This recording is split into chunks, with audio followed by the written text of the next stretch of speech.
Hey guys, truckdriver101.com. Let's keep this one quick.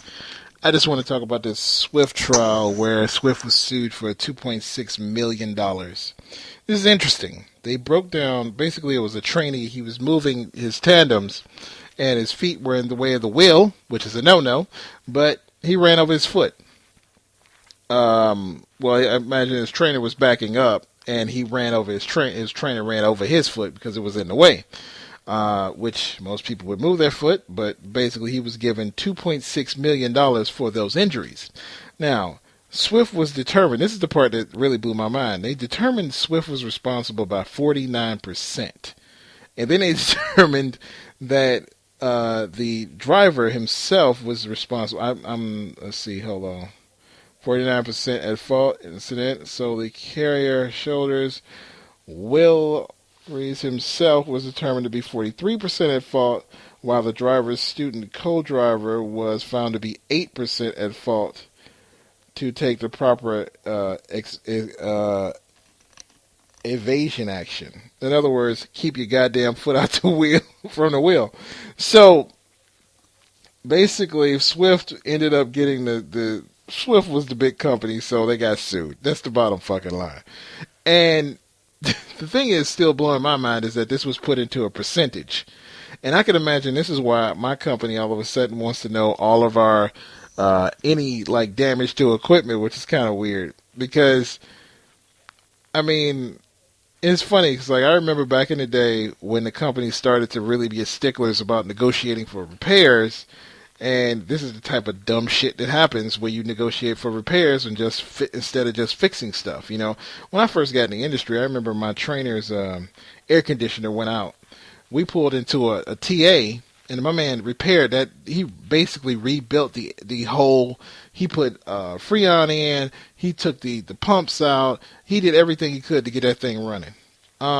And it's just interesting like that. We went from that to one day I was sitting for 3 days while they were negotiating a lifetime part deal on a refrigerator unit that was basically had like 100,000 hours on it. It was an old as hell unit. And it's just like, this is the dumb shit that happens when companies do this idea of we're going to save nickels and dimes, and you end up spending $2.6 million. I mean, just because this guy didn't move his foot, obviously, but it's just ridiculous, though, when you think about it. I think it's also a little ridiculous that this guy, Swift, was found to be 49% responsible. But in a way, I'm kind of glad to see companies get it a little bit because they need to. You know, they need to repair this goddamn equipment. Luckily I work at a company now where most of our equipment is brand new. Anyway, I'm going to talk about a little bit more of this because this I thought was interesting how they awarded his money. According to CJ Digital, the total payment of the $2.6 million to the guy who broke his own foot. By the way, he was found, I didn't get this right the first time, he was found 43% responsible for his own broken foot. And then Swift was found 49%. Right. Basically. So, that's just weird. It's just weird. That was it. It's just weird. How can you break this down in percentage and then like you go from 43%, then 49%? Oh, and since you're this percentage, what is that? 6%, right? 6%. So 6% more responsible than Swift. So as a result, Swift has to pay you $2.6 million. That's fucking crazy. This is reported by the truckersreport.com. Go check them out. Their news comes weekly. But get interesting things like this. I just wanted to talk about this one. So here's the breakdown according to CCJ Digital. $500,000 for physical pain and mental anguish. $300,000 for pain and anguish and sustained in the future. What the hell does that mean? Future pain and anguish? $300,000 because your feelings might be hurt by this situation in the future. That's some deep shit. $500,000 for past physical impairment, $300,000 for future physical impairment, $80,000 for medical expenses, $300,000 for future medical expenses, $150,000 for lost wages. Damn, he must have been balling. $150,000, and $450,000 for loss of future capacity to earn, I believe is what it's saying. So that dude's life is basically worth $2.6 million. By the way, the injury he is 43% responsible for. So that means basically you could say if he had been 8% responsible like the co-driver was, or his trainer, he would have probably had $5 million. That's crazy, man. For a run of a foot. I mean, you know how many people get injuries all the time and don't get that kind of money? That's ridiculous. For an accident that you're 43% responsible for, you get $2.6 million. I was wondering why so many companies all of a sudden went back crazy over reporting broken equipment. But the thing is, I think this is what's been causing a lot of companies, because if you notice, Knight, Swift, a lot of guys have noticed they've been wanting you to take pictures a little bit more. There's been a couple of YouTubers talking about it, and I notice even my company's doing it. I bet it's because of this lawsuit, but the thing is, in my company, it won't do any good because most of our equipment is new. And the other part is we literally take it into the bay every night, so it's always fixed. But whatever, guys. I just thought that was interesting. TruckDriver101.com. Check out the TruckersReport.com. That's where I got that info. See you later. What's up, guys? TruckDriver101.com. Let's get down to business. This is where I talk about some reports, some stories I always get from the Truckers Report News. You can go to TruckersReport.com, I believe it is, and sign up for their news. I'm going to discuss the news from there. And today is about the New York Times, but I'm actually not going to discuss the New York Times article. I am going to discuss truck drivers being overly concerned about the New York Times. Truckers, I hate to tell you this. Real people don't read magazines anymore. I'm sick of hearing people go, but there's a pretty girl in a magazine. She makes women feel bad. No one reads magazines. No one does. Stop lying. When's the last time you picked up some Sports Illustrated? Right. There's free porn online. When have you picked up a swimsuit magazine? Don't even tell that lie. I mean, and everybody's tripping because it's just saying that, truckers are going to kill us all. We're all going to die. Oh, my God. It's just bullshit. I mean, it's the same shit always, And the other story, I don't care about the Times, and I'm not going to spend a lot of time on it because it's dumb. It's like, when's the last time you really, like, in the 1980s, the New York Times, 1990s, they were important. Today, that is not. They're more likely to be reporting more about Kim Kardashian's big ass escapades than anything else. Or Kanye West sleeping at the award center or some other dumb shit. The award center. I don't even want to talk about that. Anyway, he's sleeping at the award show. Anyway, anywho, the other thing I wanted to talk about that we got today was they had a big goo about automated trucks. And again, this is more about automated trucks. What's funny to me is, am I the only one who questions the idea, not so much that they're going to do it, but will it matter? I mean, if there's anything that's going to replace us, it won't be automated trucks. I really think it will be drones. I've said it before, to create a cheap flying machine is way more efficient than we are, Way more efficient. It won't travel on roads. It can go really high. It's just more efficient than we are. What's not efficient is a giant-ass truck run by a computer. Because when they do this, the reality is they're going to never pay for the truck.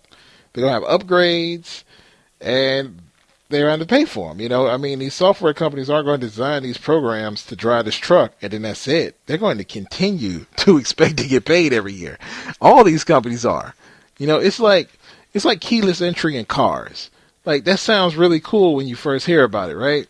Until one day you talk to somebody and they're like, oh, my keyless entry in the car broke and it cost me $1,000 to get fixed.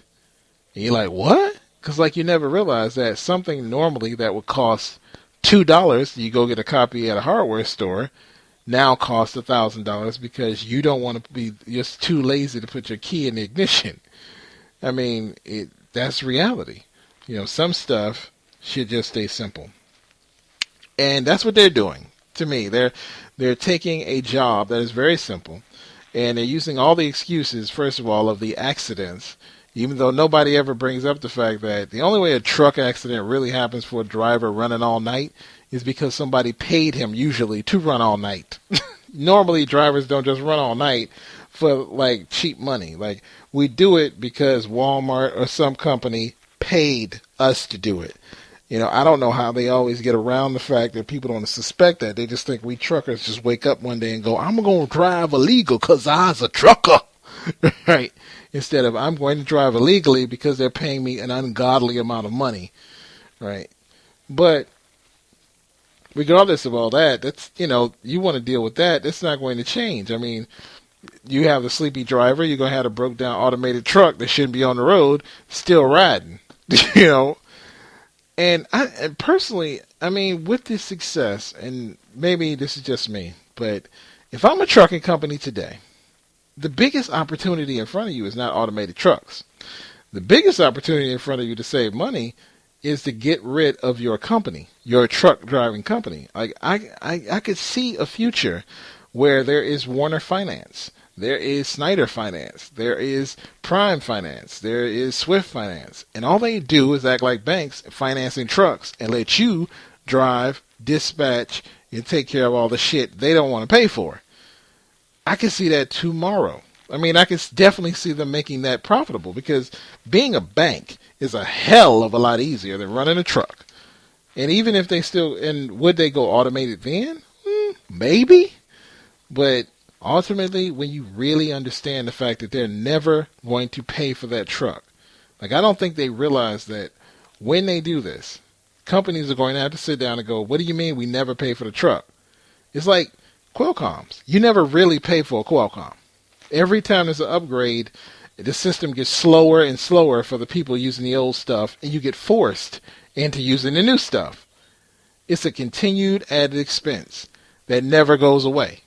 And that's when you talk about these automated trucks, that's what you're buying. But I could see a future where everybody's lease purchase. Everybody's on a choice board, so to speak. And I could definitely see that. Like, it makes sense to me. It makes more sense than automating the truck and then having to do tons and tons of upgrades every single year. Because, let's face it, I mean, my stepfather made excuse me, $2 a mile on good runs back in the 60s. Not 60s, back in the 70s, 80s. We still basically make those same rates. We still make those same rates. The truth is our rates should be like $6 right now. I mean, think about it. It should be. It should be $6. That's what we should be hauling. I mean, you can have a load of iPhones right now when you think about it. Millions and millions of dollars. And the average truck driver is going to get paid the cost of probably a quarter of the cost of the phone in his pay. The company might get what, $1 or $2 a mile. I mean, we truly in this industry we've undervalued ourselves so badly, it makes no sense. When you think about it, you can haul millions of dollars in cell phones, and literally a company could pay $1,000 to $3,000 maybe to get it hauled there. That's insane when you think about it. I mean, we should be a $6 a mile industry. But again, that's something else that needs to be dealt with that you're not going to get just because your truck is automated. So I don't know. We'll see. I still personally think it'll be the drones that replace us, or it will be finance companies that we no longer are a country of company drivers. It's all lease purchase, and companies have become banks.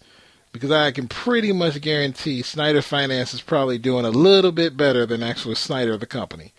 Because making money. I mean, look at Ford. Ford is a great example. I think Ford or GM makes more money off their finance company than they do manufacturing cars. So the truth is, they're really in the financing business, not the car manufacturer. I mean, open up your magazine. What do you see? Tons of leased cars, right? Lease this brand new car for $112 a month. Bing! You know what I mean? And you see it all day long. That's just real life. You know what I mean? That's just real life. I mean, you can't knock it. At the end of the day, it is more profitable for them to lease that car than there is to, turn around and sell it. Just there's no money in it. You know what I mean? So anyway, guys, truckdriver101.com. That's my opinion on that. Talk to you guys later. Truckdriver101.com. What's up, guys? It's still 8:31. I'm still doing my thing here. So let's talk about the trucking battle over hair drug testing. This is always interesting to me. Basically, there's a battle over drug tests because people don't want to have drug tests. And a lot of members of groups, feel that the drug test to test your hair is too sensitive, which I don't quite know what that means, that you could test positive for drugs if they're not, I guess, the drugs they're testing for. I think it's funny because if they my thing is like this, I would submit I wish in trucking, we could submit a blood test. Fuck hair, fuck urine, all that shit is a waste of time in my opinion. So just a drug test, blood test blood tests can go back years. And if I haven't done drugs in the last 10 years, I shouldn't have to do that any other time. Because if I haven't done drugs in 20 years, okay, I shouldn't have to take that. I mean, there are a lot of people like me in their 30s who have never done drugs. It's not my thing. Why do I have to go through all this crap? I'm not part of the 60s generation. I'm a cool guy generation. I just, dope's your thing. It's not mine. And I have no problem with dope being your thing. That's what you want to do. That's between you and yours. But I'm sick of having these ridiculous, tests that we have to take that ultimately just determine whether you did drugs lately. And like you have the random drug test, which just, it screws up your load sometimes and all this other shit. What I would love is if I didn't have to do any of that crap. And the only thing I had to do, the only thing I should have to do is submit maybe once a year, fuck random tests, and just give a blood test. They go back 10 years, every single time, every year, and then boom, it's done. And I have no more random tests, no more crap. It just angers me so much. It just angers me so much. It's like, the thing about the hair test is, let's be real, a lot of drivers smoke weed. And they want to still drive. And that's your thing, but it's illegal, and they don't want you doing it, and I just feel like I'm as a person who doesn't do drugs, I feel like I'm in this hostage situation, with these other drivers because they can't put down the wacky tobacco, so to speak. Like it's 1955, right? The wacky tobacco. But, I mean, that's your problem. That's how I feel. Like, it's your problem. You can't put that shit down. It's not my problem. Why am I the one who has to get the randoms and worry about all this? Especially in blood tests, you can test for drugs and you can test for liquor. If I don't drink and I don't do drugs and never have, why do I have to do this randomly? Why can't I just once? Like, once you have that track record and you go back 10 years once, you should be able to do it every year and it shouldn't be a problem. Instead of this stupid shit where, random, you gotta load today. Oh, random test. It's irritating, man.